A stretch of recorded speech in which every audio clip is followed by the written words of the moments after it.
ఈ డ్రాగన్ దగ్గర $10 మిలియన్ ఉన్నాయి. కానీ ఇది మామూలు పిసినారి కాదు, మహా పిసినారి. ఒక్క పైసా కూడా ఖర్చు పెట్టదు. ఏకంగా 5 రోజులు 5 రాత్రులు తిండి లేకుండా ఉన్నాక ఆకలిని అస్సలు తట్టుకోలేకపోయింది. అప్పుడు తన టెలిస్కోప్ తీసి ఏదైనా తక్కువ ధరలో దొరికే రెస్టారెంట్ కోసం వెతకడం మొదలు పెట్టింది. సరిగ్గా అప్పుడే దానికి కొత్తగా ఓపెన్ చేసిన ఒక పిజ్జా షాప్ కనిపించింది. అక్కడ ఒక ఆఫర్ ఉంది, 10 నిమిషాల్లో డెలివరీ చేయకపోతే పిజ్జా ఫ్రీ అని. ఇంకేముంది, రూపాయి ఖర్చు లేకుండా పిజ్జా కొట్టేయచ్చని ఆ డ్రాగన్ వెంటనే ఆర్డర్ ఇచ్చింది. కానీ ఆ షాప్ లో ఉన్నది ప్రపంచంలోనే ఫాస్టెస్ట్ డెలివరీ బాయ్ అని దానికి తెలియదు. ఎలాగైనా ఫ్రీగా పిజ్జా తినాలని ఆ డ్రాగన్ టైం చూస్తూ స్కెచ్లు వేయడం మొదలు పెడుతుంది. డెలివరీ బాయ్ బయలుదేరడం చూడగానే వాడు రాకుండా ఉండడానికి ఒక లివర్ ని లాగి కోట వంతెనను పైకి లేపేస్తుంది. కానీ ఆ డెలివరీ బాయ్ మామూలుడు కాదు, ఫుల్ స్పీడ్ తో వచ్చి గాలిలో ఎగురుతూ ఆ వంతెనను దాటేశాడు.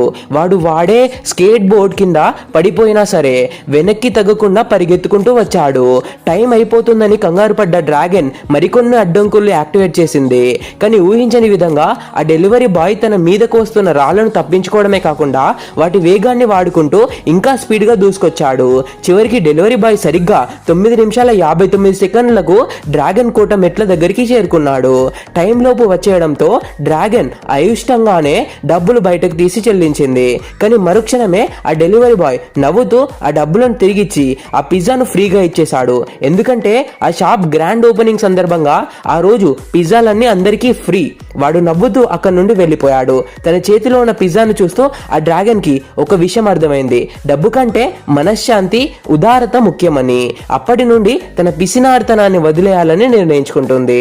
డబ్బును దాచుకోవడంలో తప్పులేదు, కానీ దాన్ని అనుభవించకుండా ప్రాణాల మీదకు తెచ్చుకోవడం, ఎదుటివారి కష్టాన్ని తక్కువ చేయడం కరెక్ట్ కాదు. అదృష్టం ఎప్పుడు ఎవరిని ఎలా వరిస్తుందో చెప్పలేం.